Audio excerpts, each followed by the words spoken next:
ইরানি সেনাবাহিনী দাবি করেছে দামেস্কে ইরানি কনসুলেটে হামলার প্রতিক্রিয়া হিসেবে ইরান যে বোমা হামলা চালিয়েছে তাতে তারা নিজেদের সমস্ত উদ্দেশ্য সফল করেছে। কিন্তু আসলেই কি তাই? ইরানের এই হামলা নিয়ে নানা মহলে শুরু হয়েছে নানান রকম হিসেব নিকেশ।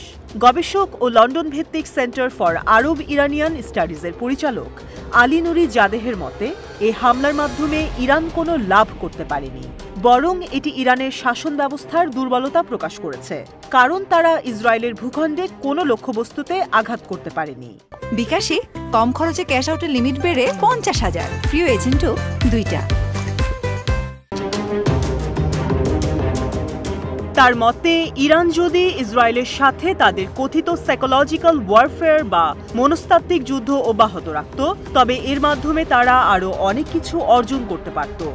শনিবারের আগ পর্যন্ত ইসরায়েল ব্যাপক সমালোচনার মুখে থাকলেও ইরানের এ হামলা আমেরিকা এবং অন্যান্য পশ্চিমা দেশের সাথে ইসরায়েলের সম্পর্ক পুনঃপ্রতিষ্ঠা করেছে।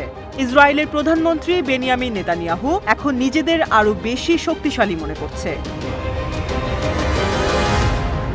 অন্যদিকে তেল আবিব ইউনিভার্সিটির মোশে দায়ান সেন্টারের মিডল ইস্ট স্টাডিজ গবেষক ডক্টর এরিক রুনটস্কি বলেছে, ইসরায়েল রাষ্ট্রীয় সতর্কতা বাড়ানোর ঘোষণা দেওয়ার মাধ্যমে পরাজিত হয়েছে।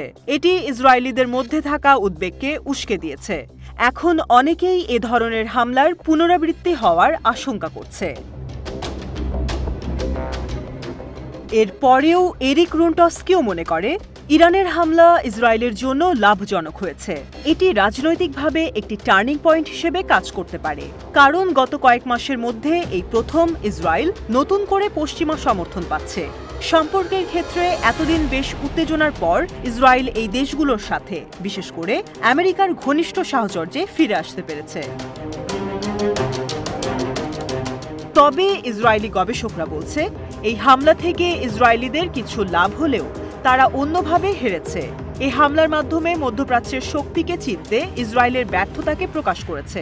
সেই সাথে ইরানকে নিজেদের সীমানায় আঘাত করা থেকে বিরত রাখতে ইসরায়েলের ব্যর্থতার বিষয়টিও স্পষ্ট হয়েছে। বিপরীতে ইরানি গবেষক আলী নুরি জাদেহ বিশ্বাস করে, তেহরান রাজনৈতিকভাবে সেই সঙ্গে অভ্যন্তরীণ ও বাহ্যিক দুইভাবেই হেরেছে।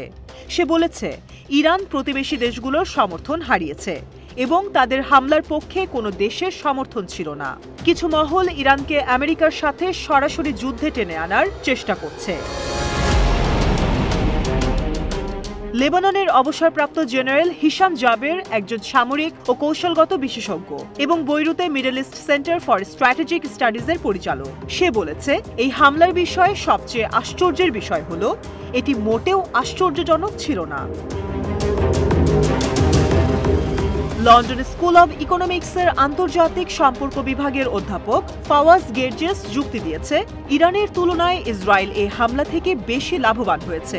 সে ব্যাখ্যা করে বলেছে, ইরানের হামলায় ইসরায়েলের উল্লেখযোগ্য ক্ষতি বা হতাহতের ঘটনা ঘটেনি, বরং পুরো পশ্চিমা বিশ্ব ইসরায়েলকে এখন আরও বেশি সমর্থন করছে। তবে ফলাফল যাই হোক, উভয় পক্ষের গবেষকরাই বর্তমান পরিস্থিতিতে দুই দেশের অভ্যন্তরীণ চাপের কথা স্বীকার করেছে।